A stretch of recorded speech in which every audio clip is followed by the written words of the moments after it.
ओम नमः सिद्धेभ्या। आप सभी को सादर जय जिनेन्द्र। आज मैं उस व्यक्तित्व का परिचय देने जा रहा हूँ जिस व्यक्तित्व के जीवन में मुख्य 4 बातें रही हैं। वे हैं सत्य की जिज्ञासा, सत्य की खोज, सत्य की पहचान और सत्य के प्रचार।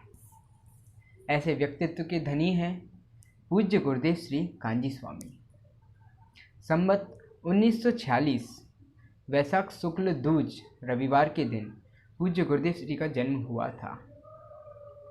उनके पिता का नाम है मोतीचंद भाई और माता का नाम है उजम्बा बेन। वे 4 भाई थे। उन्होंने 6 वर्ष की आयु में ही पढ़ना प्रारंभ किया था। सबसे पहले उन्होंने सीखा था सिद्धो वर्ण समाम नाय, अर्थात वर्णों का समूह अनादि से है। 17 वर्ष की उम्र में उन्होंने अपना व्यापार संभाला। बचपन से ही उन्हें सत्य के इतनी जिज्ञासा था कि उनके संप्रदाय में जो भी संत आते थे वे उनके पास जाके रहते थे और बहुत कुछ सीखते थे। ऐसी उनकी जिज्ञासा धीरे धीरे बढ़ती गई और विक्रम संवत 1970 में उन्हें ऐसा वैराग्य जागृत हुआ कि जिससे उन्होंने अपने संप्रदाय में श्वेतांबरी दीक्षा धारण की। श्वेतांबरी दीक्षा धारण करने के बाद वे उसमें लगे तो गए, परंतु उनका मन वहाँ नहीं लगता था। ऐसे में संवत 1978 में दामनगर के दामोदर सेठ द्वारा उन्हें एक ऐसी अमूल्य वस्तु प्राप्त हुई जिसको देखकर उनके सहज ही ऐसे वचन निकल पड़े कि मानो यह तो अशरीरी होने का शास्त्र है। आप सभी पहचान गए होंगे, वह है समय सारजी ग्रंथ। बस अब यहीं से उनकी सत्य की खोज प्रारंभ हो गई। इस सत्य की खोज में उन्होंने अपना पूरा जीवन दे दिया। कैसे? उन्होंने समय सारजी को एकांत में जाकर वह अध्ययन करते थे, उसका पठन पाठन करते थे और साथ ही साथ श्वेतांबर भाइयों को भी कई प्रकार के उपदेश देते थे। उनके ऐसे कई सद्वाक्य हैं जो पूर्व से ही अर्थात संप्रदाय में रहते हुए ही आ गए थे, जैसे कि भवितव्यता होने पर ही मुक्ति होगी, काल लब्धि आएगी तो मोक्ष सहज ही होगा।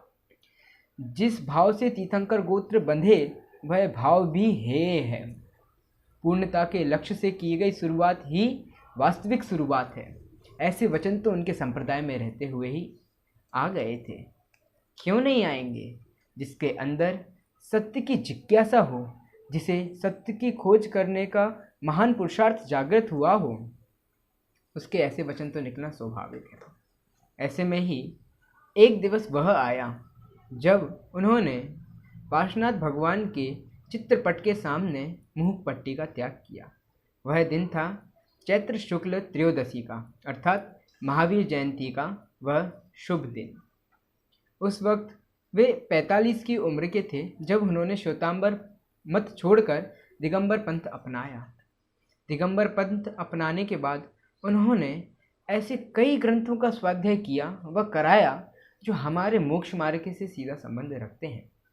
सिद्धांत ग्रंथ में देखें तो धवल आदि ग्रंथों का उन्होंने अध्ययन, प्रवचन इत्यादि भी लिए। समय सारजी पर तो सभा में उन्होंने 19 बार प्रवचन कर चुके हैं और हम देखें तो वह उनके मुख से एक बात अवश्य जो सबसे ज़्यादा निकली है वह है कि कुछ समझ में आया। क्योंकि उन्हें मात्र ज्ञान देना ही उनका उद्देश्य नहीं था। उनका उद्देश्य था कि सच्ची श्रद्धान हमारे अंदर में बैठे। ऐसी सच्ची श्रद्धान वह हमें दिलाना चाहते थे। तो उसी सच्ची श्रद्धान के लिए वे अधिकतर कहते थे कुछ समझ में आया, और कभी कभी वापस उसे रिपीट करते थे क्योंकि उन्हें लगता था नहीं, ये ऐसी इस तरह श्रद्धान में नहीं बैठ सकता। ऐसे महान व्यक्तित्व पूज्य गुरुदेव श्री थे। उन्होंने क्या कुछ नया किया है जिसके कारण हम उन्हें पूजते हैं? बिल्कुल नहीं। उन्होंने कुछ नया नहीं किया। उन्होंने तो हमारे जो मूल सिद्धांत थे, जो पुराने सिद्धांत थे जिन्हें हम नहीं पढ़ रहे थे, उन सिद्धांत को उजागर मात्र किया है। उन्होंने कुछ नया ज्ञान हमें नहीं दिया। आचार्यों की वाणी को हमें दिया है मात्र।